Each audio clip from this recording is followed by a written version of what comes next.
is manifestation.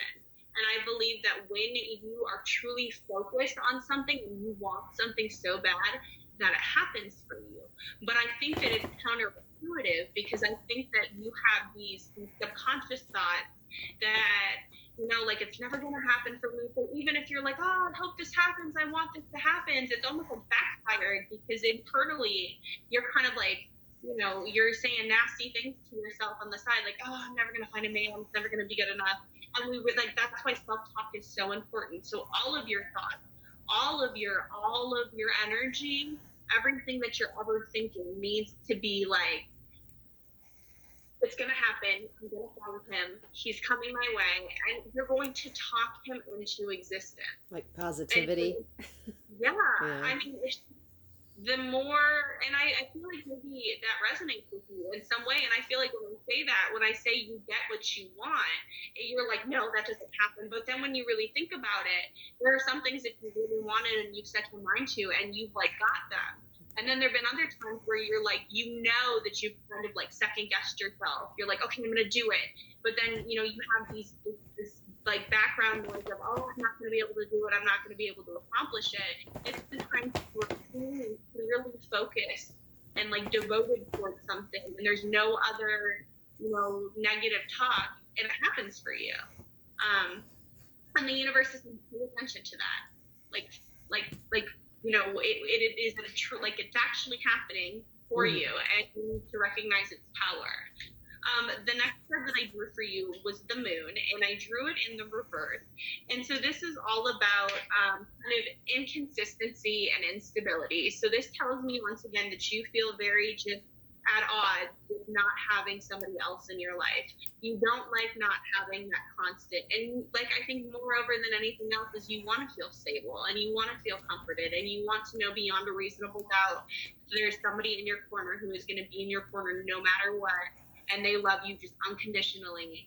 And I feel like that's really kind of your biggest hope, like your biggest want is just that stability, because you've been in relationships that have made you feel really good before, but they were inconsistent and they weren't stable because they eventually fell apart. And you want that longevity. Would you agree with that? Mm-hmm. Yeah, definitely.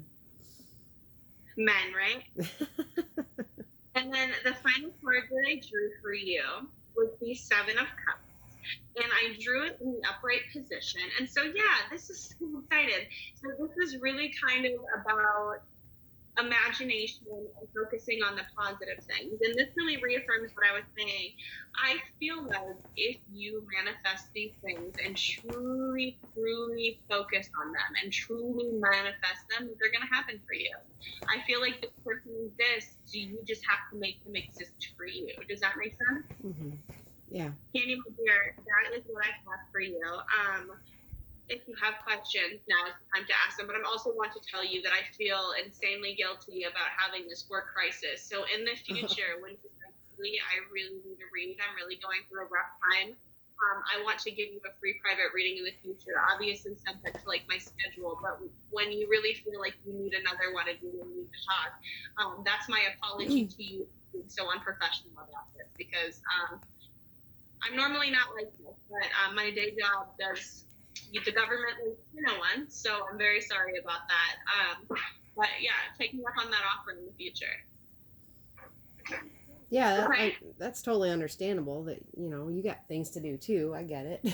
It's all right. Yeah, but at the same time, you're sitting here waiting for me, so I want to show you that I do take my clients seriously, and I am very sorry for that. Whether it was my fault or not, I still want to make it right. So, do you have any questions for me, my dear?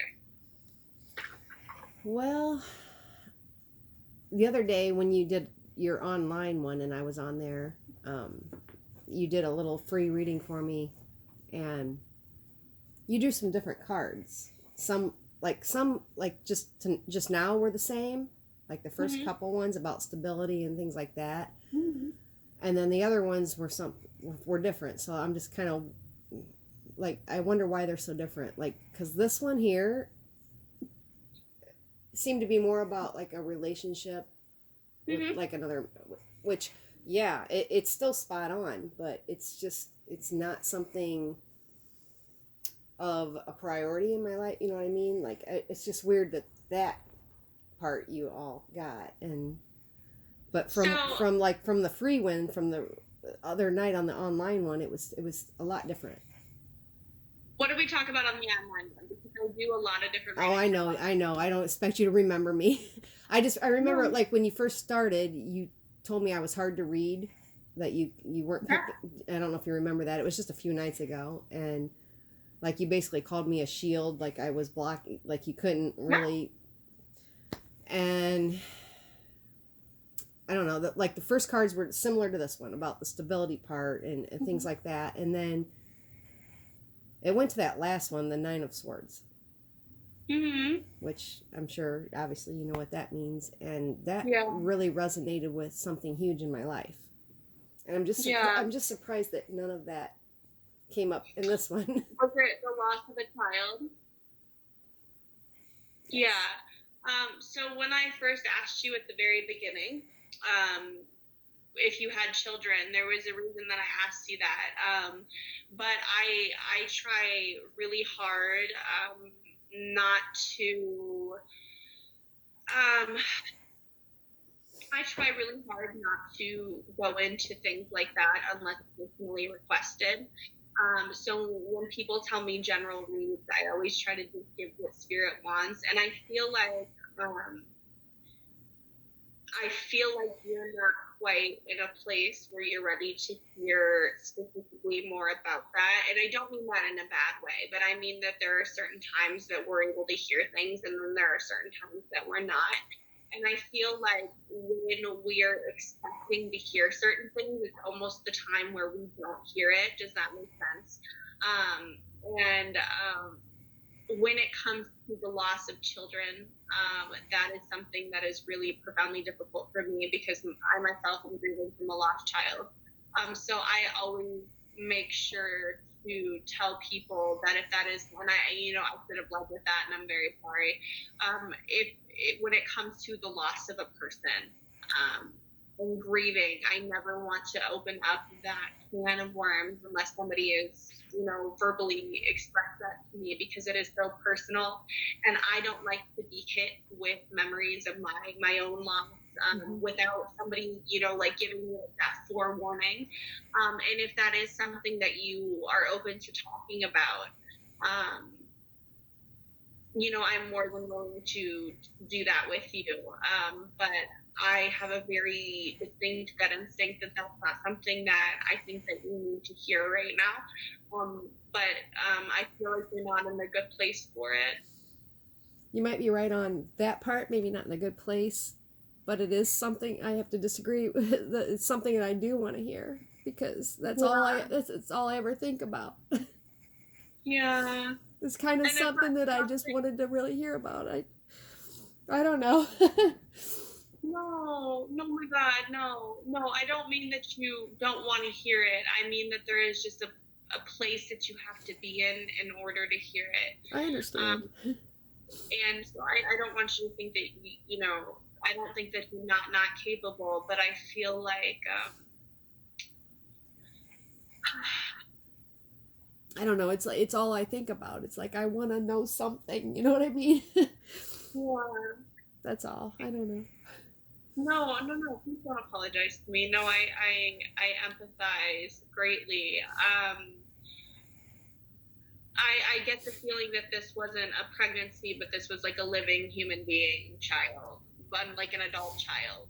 And my first instinct was drug abuse or some type of accident. That it was a very untimely death, which obviously I guess that's redundant because it's a child, but it was some sort of, when I see something so instant, it tells me a lot of the time that it's related to like an overdose or like an accident that like is like very quick. Does that make sense? It was both. I'm sorry, go ahead. It was both. Accidental overdose. Was it your son? Yes. Yeah. So, like I said, those are all things that I immediately got when we started talking, but I just didn't, like I said, like unless somebody's somebody tells me that they're wanting to hear that. Yeah, I think that that this was something that he had struggled with on and off for a while, and I think it was something that you expected. And I don't mean that in like, oh, like you thought your son was gonna die like all the time, but it was something that really worried you because you knew the risks and the ramifications of what was going to happen. And it was like, your worst nightmare confirmed. And I feel like you had conversations about it, and like, don't put me in that position. Don't do that to me. Don't make me lose you. And I feel like it was just kind of like, oh, that's not going to happen to me. Right. Would you like me to pull some spirit messages for you? I have a deck specifically for loss. So when I ask people about the readings, normally I specifically use this deck when I'm doing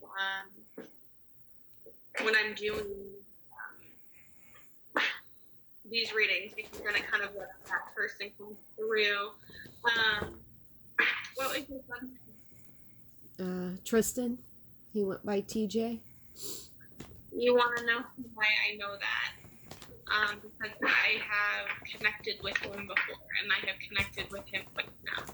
I have spoken to the mother of his child, and I have spoken to his sister, and so when the reason that I think that you are a very difficult person to read, but the reason that all of those things came to me right away is because I have connected with him previously, and I had those conversations with him. And when I say with him, I really mean through spirit and through the cards. But yeah, those were my kind of initial instincts. And I feel like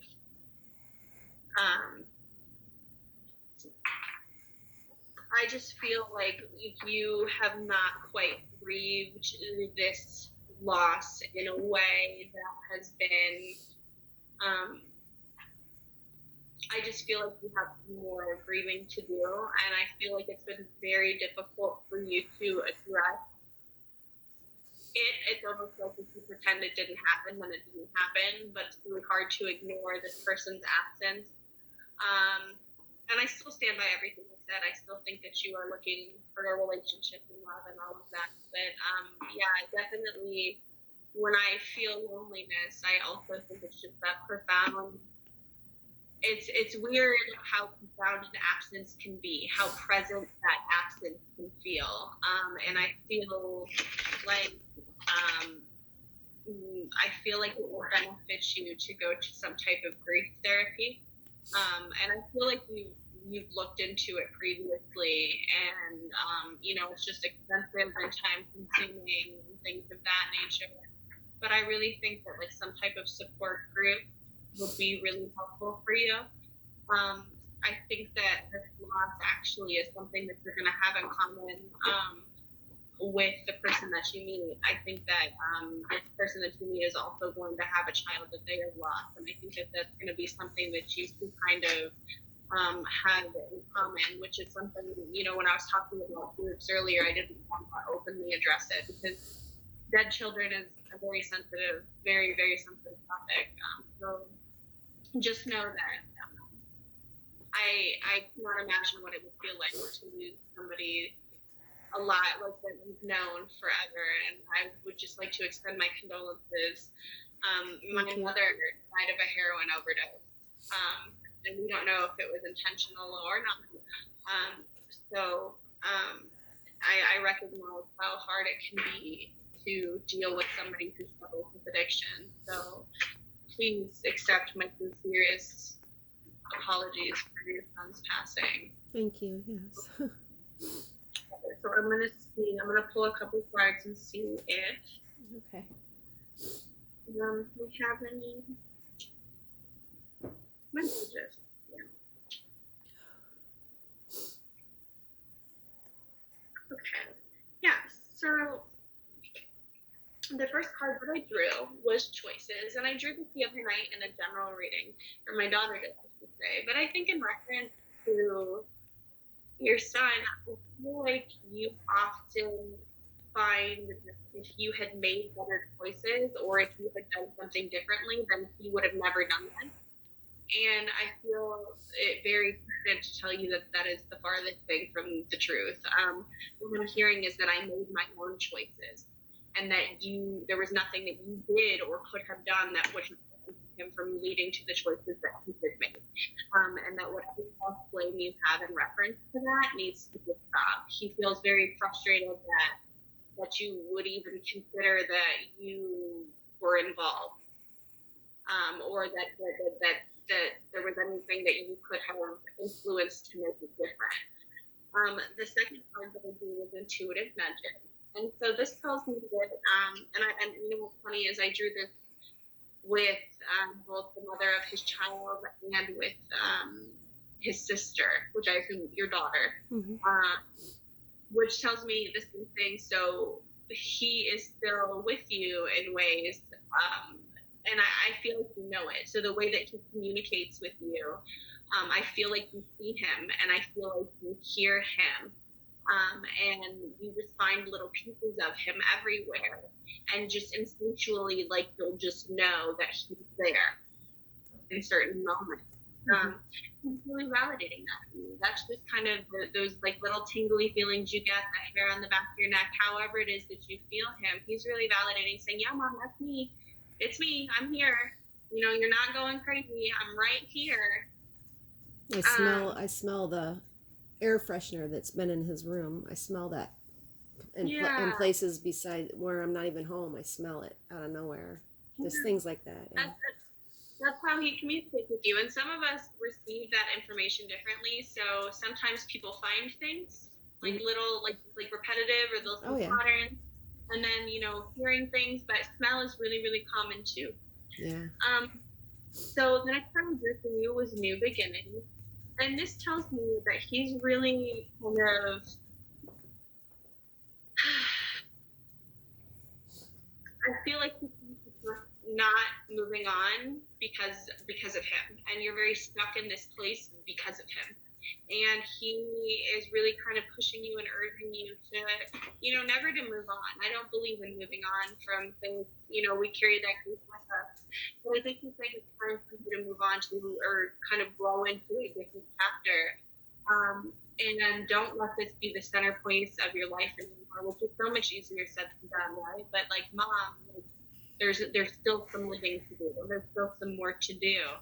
And I really think that, you know, when we're talking about holding back, I think that grief, I can't imagine. I mean, I resonate with that deeply, how grief can really prevent you from moving forward into different arenas in your life. He's just saying, Mom, it's time to keep going. You know, he's not telling you to leave him behind, but he's telling you that we can't just stand in the same place. We can't stay here. We need to keep going. And I think that you're afraid that if you move on, I hate the word move on, but I can't think of a better term. But if you start into a new chapter, I think that you get the impression that you're leaving him behind. And he's saying, no, I'm coming with you. You know, like, he's not going to leave me here. The next part that I have for you is reach out. And so when I say reach out, this tells me that you talk to him. You talk to him all the time. And yes, I do, out loud like a crazy person, but I do it. That's not crazy. I talk to my baby too. That's not crazy. And he hears you. He's saying, Mom, I hear you reaching out to me. I know that you're here. And I feel like it's like, you know, whether it's out loud or if it's in your brain or you're doing something and you think of him, he sees that and he recognizes that. And I think that this is also kind of, you know, kind of a plea, in that I think that I don't know if there's any tension between you and other family members that happened surrounding his death, but I feel that he's kind of saying, you know, reach out in your grief to the other people that love me too. And I don't know if it's been a hard thing to kind of move past I genuinely don't know what this could be in reference to, but I get the impression that there is some bad blood somewhere, and that really bothers him. That there is some tension, and he's saying, reach out to those people and let's try to see if we can, make it right. I feel like that would let him rest easier. Does that make sense to you at all? In a way. I don't think it's really family people, but there's other people like that come to mind. Yeah, people that maybe he considered family Well, or cared about. yeah, put more like that way. Yeah, Yeah, people that just meant something um, to him. yeah. And then the final card that I drew is received. And so when I draw this card, this is typically, it goes back to kind of relationship. But it's funny that we just had that full, relationship reading. I think more than anything that your son wants to see you happy with somebody.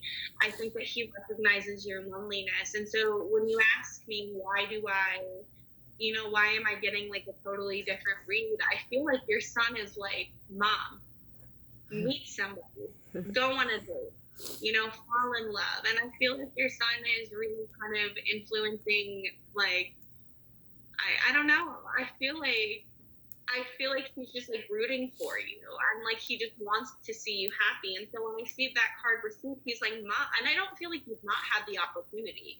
I feel like you have had the opportunity to maybe like men that were interested, and like the ability to maybe have some type of relationships, and you have just been so like, nope, nope, like, nope, not Yeah. interested. And your son is saying, Mom, like, Mom, I see that, like, Mom, like, I think he's telling you to be receptive of that love, be receptive of this,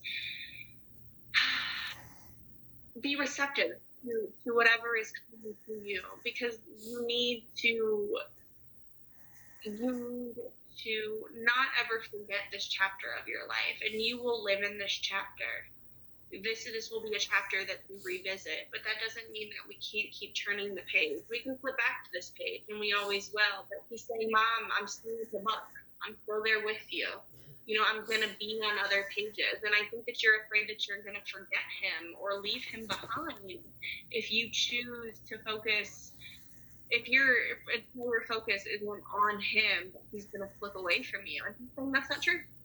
That's simply not true. I think you can get away from me. That's not true. I know. Really Believe me, I know dang well. I could never forget I could never forget him. Yeah. I don't know. Well, those were the cards for you, and I'm glad that you said something, because, like I said, unless people specifically tell me that they want to talk about that, I absolutely do not bring those things up, because it seems very. Yeah, I understand that completely. So I hope that you feel a little more validated now. I do. Good. I mean, I spoke to his mother too about her reading with you, and she told me some things that were said, and it was pretty amazing. Some things that came through with her, as far as like he has a son, obviously. Yeah. It was very interesting and very, I feel very validated by her experience. I actually had no idea that you were, each of you have surprised me. None of you have been like, oh, you know what I mean? But I kind of had an intuition when we first started talking on Video Messenger, because it's like how many times can he and I meet in the spiritual realm together? You know what I mean? Mm-hmm. And he just seems like a real nice kid. He likes to talk to me when we're here.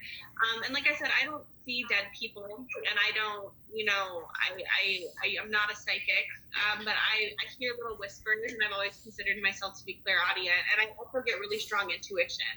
And, all of these terms are interchangeable. To me, I feel like psychics predict the future and can say with concreteness that, oh, I'm connecting with this person. And for me, I am just going to tell you how I feel, and whether wrong or right, that's just what comes to mind. And more often than not, I find myself to be pretty accurate. And don't worry, it freaks me out just as much as it freaks other people out. So, But yeah, please don't think like I don't want you to think that I'm like capitalizing on the passing of your son. I truly didn't know any of you were until we I didn't recognize that we were Until I told you his name. yeah, That's that's kind of that's specifically to why me. That's I kind of asked. what it seemed like when you instantly knew who it was when I said his name, and Yeah. then you figured it out. Um, Yeah. Okay, well, I still, my offer still stands about a future reading for my very rudeness for my boss calling me again. It's okay. But I am going to go eat dinner with my family unless you have Okay. any questions for me. No, I think we're good. It's okay. And if you can't think of any now, my messages are always open. And if for whatever reason you don't feel like you got your money's worth or you'd like your money back, it's not going to hurt my feelings, you can always let me know, okay? No, it's good. Okay. All right, Kimmy, it was very nice talking to you. And once again, I'm very sorry for your loss, but know that your son is still very much a part of your life. And he was a very good kid. He is a good kid. Yes, indeed. Thank you. Good night. Good night. Thank you.